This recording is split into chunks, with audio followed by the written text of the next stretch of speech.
دو احکام اسلام میں ایسے ہیں جس کی بظاہر کوئی لاجک سمجھ میں نہیں آتی اور اس میں آپ کو کیوں کی اجازت نہیں ہے. ایک قربانی ہے اور ایک حج ہے. حج میں بھی سارے کام اللاجیکل قسم کے کروائے جاتے ہیں آپ سے. دیکھو عبادت میں یہ سمجھ میں آتا ہے رکوع کرنا. ساری دنیا میں عبادت ہوتی ہے تو جھکتے ہیں نا اپنے معبودوں کے آگے, تو نماز میں ہم جھکتے ہیں. یہ اللاجیکل نہیں, یہ لاجک ہے اس کی. خدا کے سامنے سر رکھا ہوا ہے. لیکن حج میں کیا ہوتا ہے؟ حج میں آپ کو خوشبو لگانے کی اجازت نہیں ہے. حالانکہ اسلام تو نفیس مذہب ہے, وہ بدبو سے نفرت کرتا ہے. حج میں جتنا میلا کچیلا ہوگا, حدیث میں آتا ہے جتنا میلا کچیلا پرا گندا بکھرے ہوئے بال, اللہ کو وہ حاجی اتنا زیادہ محبوب. خذوا زینتکم عند کل مسجد, نماز کے لیے آؤ پراپر ڈریس میں آؤ. یہ لاجک کی بات ہے نا. لیکن حج میں جب آپ جاتے ہیں تو پراپر ڈریس, ابے سلاوا ڈریس انسلا ڈریس پراپر ہوتا ہے, یہ سلاوا ہوتا ہے نا. اسلام تو مہذب مذہب ہے. دنیا کو سلاوا لباس مسلمانوں نے پہننا سکھایا ہے. آپ ان یورپین اقوام کے ماضی کی طرف جاؤ گے تو پتہ نہیں کیا پہنتے تھے. یہ شگر ہے پہنتے تھے, یہ بھی غنیمت ہے. اور پیچھے جاؤ گے تو ہو سکتا ہے پہنتے ہی نہیں ہوں. تو تہذیب تو اسلام نے سکھائی ہے.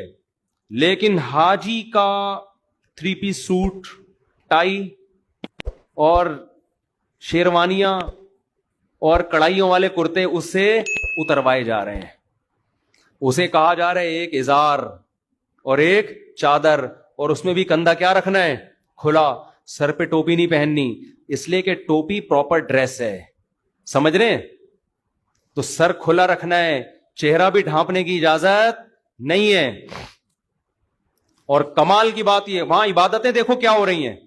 جاتے ہی بیت اللہ کے گرد گھومنا شروع کر دیا ہے بھائی. امر من الدیار دیار لیلا اقبل ذا الجدار وذا الجدار. یہ تو عاشقوں کا کام ہے. عاشقوں کے کام لاجک کے ہوتے ہیں, اللاجیکل ہوتے ہیں. اللاجیکل کام کرتا ہے عاشق. عاشق آئے گا جہاں محبوبہ سے سیٹنگ چل رہی ہے نا, اس کے دیوار کے گرد کبھی ادھر جا کے بیٹھا ہوگا, کبھی ادھر جا کے بیٹھا ہوگا, کبھی ادھر چکر لگا رہا ہے, کبھی ادھر چکر لگا رہا ہے. ابے بھائی تیرے کو ٹائم دے دیا ہے, اس کے ابا آئیں گے تیرے سے فلاں تاریخ پہ بات کریں گے, ہاں نا اس وقت فیصلہ ہوگا, نہ اس کو چین نہیں آ رہا ہوتا. پھر تھوڑی دیر میں جائے گا, جیسے امرؤ القیس جو شاعر تھا نا, مجنون جسے کہا جاتا ہے, لیلا کا دیوانہ, کہتا ہے امر من الدیار دیار لیلا, میں لیلا کے در و دیوار کے قرب و جوار سے گزرتا ہوں, کبھی اس دیوار کو چومتا ہوں کبھی اس دیوار کو. لوگ کہتے ہیں اللاجیکل کام کر رہے, دیواروں کو چومنے والا پاگل ہوتا ہے. سمجھ رہے ہیں؟ دیوار نے کیا دیا ہے تجھے؟ کہہ رہے خدا کی قسم مجھے دیواروں سے محبت نہیں ہے, مجھے اس محبوب سے محبت ہے جو ان دیواروں کے پیچھے رہتا ہے. ان دیواروں کی نسبت محبوبہ کی طرف ہے, اس لیے مجھے دیواروں سے محبت.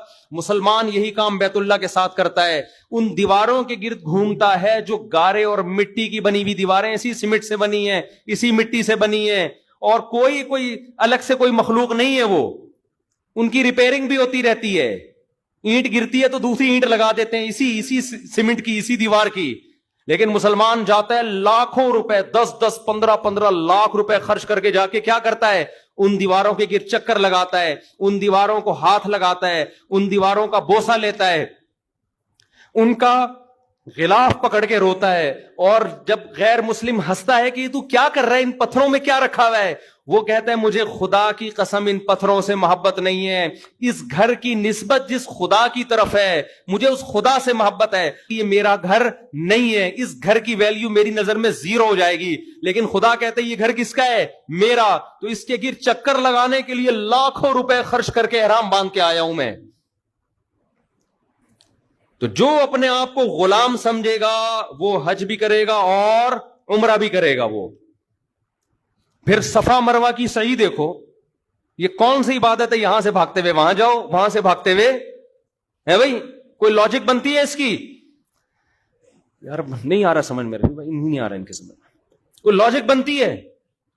ٹائم پورا ہو گیا ہے, میں بس جلدی سے بات سمیٹ رہا ہوں. پھر آپ شیطان کو کنکریاں مارتے ہو, وہاں شیطان نہیں ہے. وہ جو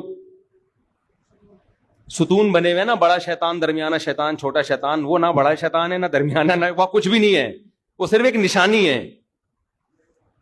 کہ لوکیشن پتہ چلے کہ یہاں آیا تھا شیطان, اور وہی ایک ہی شیطان 3 جگہ آیا تھا, نہ بڑا درمیانہ شتونگڑا وہ نہیں تھے. ابراہیم علیہ السلام نے جب شیطان کو کنکریاں ماری تھیں وہ سچی مچی کا شیطان تھا. اب کیا ہے, صرف ان کی نقل اتاری جا رہی ہے. ان کنکریاں مارنے کے لیے 15 لاکھ 20 لاکھ 10 لاکھ روپے خرچ کر کے آپ وہاں جاتے ہو, اور وہ کنکریاں بھی یا تو ہوتا نا اٹھا کے مار رہے ہوتے, وہ کنکریاں بھی ایسے مارے جاتی ہیں, ایسے کر کے, یوں کر کے. یہ لاجک ہے یا اللاجیکل ہے؟ بظاہر اللاجیکل. اللہ نے کہا میرے غلام ہو تو یہ کام کرو, اور کتنے لوگ مر جاتے ہیں اس میں, پس جاتے ہیں رش کی وجہ سے.